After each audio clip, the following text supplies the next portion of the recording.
I had been anticipating this game to a large extent until I found out that Jared Gillett and Craig Pawson would be the referee and VAR for this game. And it just makes you think, are you going to really drive all the way from London to Newcastle just to watch another corrupt VAR performance?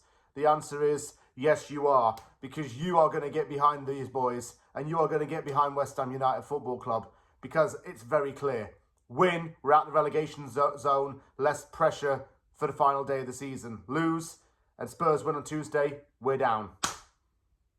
That's the reality of the situation. West Ham could be relegated in 3 days if things don't go right.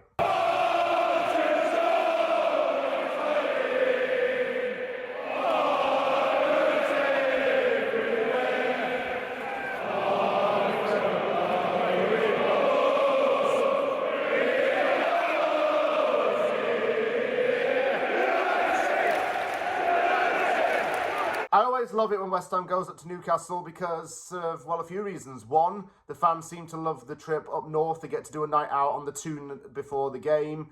But the only problem is with this is that the game is at a 5:30 p.m. kickoff. And that's a little inconsiderate. Why couldn't they move it earlier in the daytime? I do not know. We've also had Monday night trips up to St James's Park, and that's still been an inconvenience for some. But nonetheless, the fans have packed the highest altitude of a stand, and they have come to support the team. So anyone who's travelling up to the game or already is in Newcastle, stay safe. And if you are making your way up north, then have a safe journey as well. Get behind the players for the full 90 minutes and really back the team. I'm just having a look at Newcastle's league form right now, and honestly, it shocks me. It shocks me. Magpies are 13th in the league table, but I didn't think things were this bad. Since the turn of the year, because that's how I like to do assessments and analyses on this channel, Newcastle has won 6 Premier League games. And its losing streaks are usually 3 or 4 games in a row. What did not help during this time was a 4-1 away defeat to Liverpool, a 2-1 home defeat to local rival Sunderland, and also losing to Crystal Palace and losing 3-2 to both Everton and Brentford. Eddie Howe is not doing a terrible job in the North East. He's been there for a few years now, but I think that some of his decisions and tactics and managerial ideas need to be challenged. Something is not working right now. I'm not sure if losing Alex Isak to Liverpool was the best thing, even though he had pushed for a move away from the club. But what's even worse is that Nick Walter-Marder's come in and he's now been frozen out of the team. I reckon he goes back to Germany or moves on to another Premier League club in the summer. Joe Linton has become a liability for Newcastle. He's always injured and fans want him sold in the summer. Trippier's leaving when his contract's up. And there's no striker, really, for Newcastle right now. Why is Walter Marder getting frozen out? Newcastle fans, help me out on that one. That seems a bit weird, really, because he was scoring for fun at the start of the season. He looked like a quality player. He was even linked with a move to Real Madrid. What's going on there? What has gone on there? The last game that Newcastle played was a 1-1 draw to Nottingham Forest, in which Forest scored in the 88th minute. So, yeah, inconsistent results, poor performances, and just not getting the results that are needed to really kick on. Champions League football, even European football, seems pretty much out of the question now for Newcastle.